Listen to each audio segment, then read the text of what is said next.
you're wondering how they get you out here, they have this cattle prod thing, and it gets you right out here. I was actually going to send a video, but I couldn't get my voice low enough to do it. So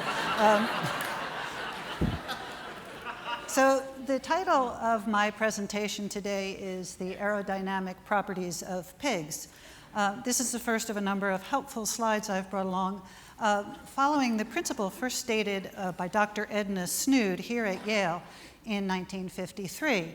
Dr. Snood says, "Slides are an effective tool to keep the audience from noticing the absence of actual content." Let's hope this works. So some of you might know my work as a cartoonist or as a children's book writer, but I'm guessing very few of you think of me as a mathematician. How fair is that? But I'm guessing the conference organizers must have known what they were doing when they invited me to speak at a mathematically themed conference, Solve for Why. I suppose they had come across some of my groundbreaking work in delusional mathematics. Whoops, sorry. So this, of course, is a right triangle, though it's gone seriously wrong. So Pythagoras tells us that the sum of the square of the sides is equal to the square of the hypotenuse. He may be right, but I do want to point out it is no easy task to square a hypotenuse. They're round by nature. They resist change. So having dispensed with geometry here, we're going to move on and see what we can do to algebra. So here we have a solve for y equation. It's a typical equation that you'd find in any textbook. It says solve for y, show your work, insert barnyard animals if you feel you must. And the equation is negative 7x plus 3y equals 3. So I think the most efficient and obvious solution to this is simply, I have no idea, I think I'll go have a donut. That's actually a good solution to pretty much any problem. More prosaically, we can actually try to do the actual calculation. So here we go. Let's see, we add 7x to each side of the equation because peer pressure from actual mathematicians. Then the negative 7x and the positive 7x cancel each other out. We insert a harmless duck multiplier on the right side. A duck, of course, is not a number. A duck is an individual, therefore equals 1. So then we add equally on both sides of the equation entirely irrelevant chickens. Then we make the numerator a phenomenator, subtract the chickens. Then we cross-collateralize the non-liquid assets, reverse the polarity on the duck.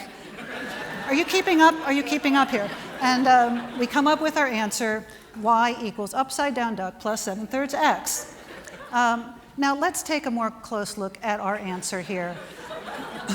We now have a value for y. It's admittedly an elegant solution, but the question is, do we really know any more than we did before we solved the problem? And it's my guess we know even less than we knew. So why solve for y? To me, the reason to take on any problem is because you enjoy the whole process of solving it or failing to solve it. And so it's like when they say, be the dance or be the poem. In my own life and work, I've taken the attitude to be the problem. Some of you might be thinking, I've completely forgotten what my subject is here, and I'm one of those people, so I'm hoping that the next slide might give me a clue. No, I have no idea what this is. Stalling for time, I'd say this is a highly scientific pig dirigible schematic. The way we can tell that is that it's written right on it. So I'm guessing this is an illustration of the old adage, there's more than one way to float a pig. There is no such adage, but if there were, this would be an excellent illustration of that. So a pig blimp is fine as far as it goes. which from the looks of it is not going to be very far. So what interests me more, what I'm more intrigued by, is how to get real pigs to fly, and this, I suddenly remember, is theoretically my topic today. So here we have a photograph of a pig in its natural environment, mud. The other animal's a frog or a polar bear or something. I'm not a zoologist. So in a very real sense, a pig belongs on the ground. A pig is, if you will, of the ground. And so the phrase, "when pigs fly," is meant to express profound doubt about whether a given thing will actually happen. So cynical people use this phrase to ridicule, to express doubt about the likelihood of any enterprise, enterprise, a relationship, a lecture, whatever. So, but there's really no reason to think that pigs can't fly other than reality. So ignoring reality, here we have an actual pig, and as you can see, a pig is ideally suited aerodynamically for flight. So if a pig holds its arms just right and runs quickly enough, this is what happens, inevitably. Okay, so here you have the four forces of flight acting on the pig.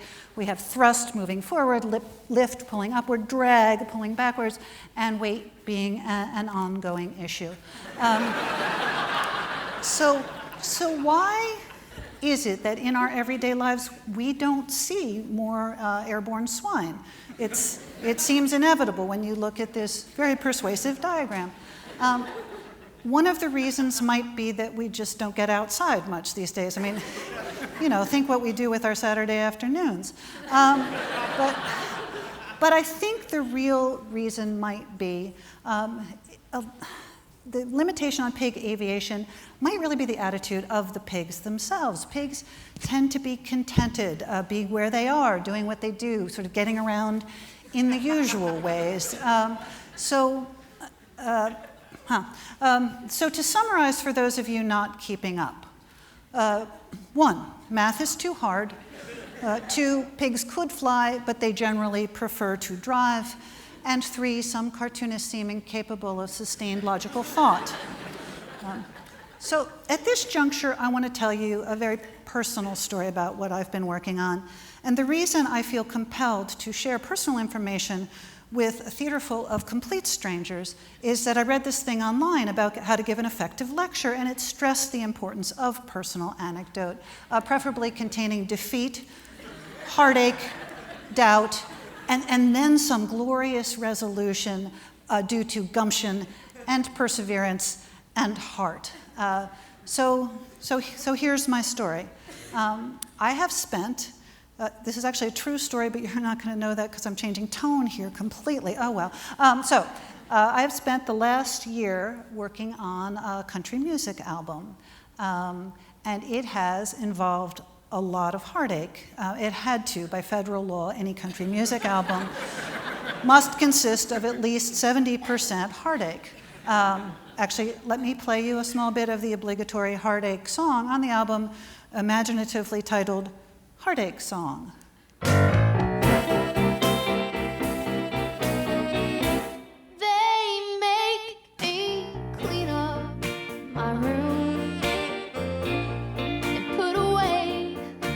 Toys.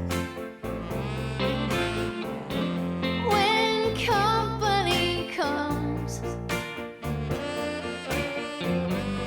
I can't make any noise. So my work tends to be really autobiographical. So the problem I ran into with this album was in trying to sign on any of the country singers I thought should be singing it. I couldn't make any headway at all in the complicated world of Nashville. And during one particularly dispiriting week, I woke up one morning and I was going to start making the phone calls and writing the letters again, and it actually really looked impossible to me, not just difficult, but impossible. And I blurted out loud, because nobody was there, I should just write a song called When Pigs Fly.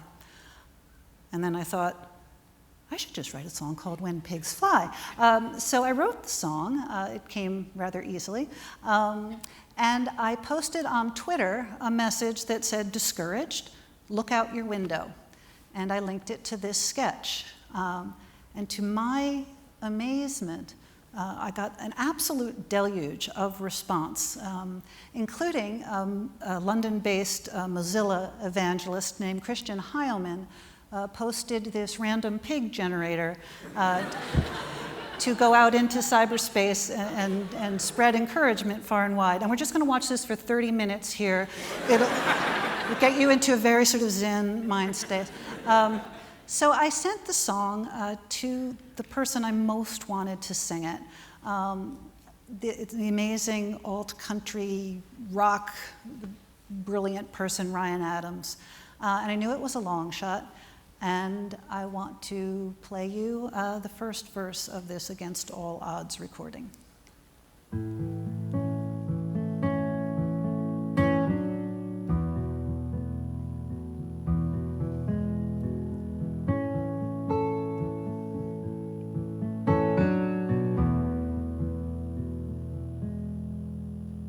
I know you for a dreamer, 'cause I've been a dreamer too. You've got that faraway look in your searching eyes and a heart that's steady and true. And I think I know what you're looking for in the endless blue of the sky. Wait for the time when pigs fly. So as you see, it came out not actually as a humorous song. It came out as a reflective song, an oddly reflective song. Oh dear, I see on the countdown timer we are almost out of time. I was going to say all these unbelievably brilliant, highly original, and deeply personal things, but I don't dare. They have this trap door here right under my feet. And, so I better summarize fairly quickly. So it seems to me that the best reason, the best answer to why is why not? It's a beautiful thing, though admittedly peculiar, when pigs fly. Thank you very much.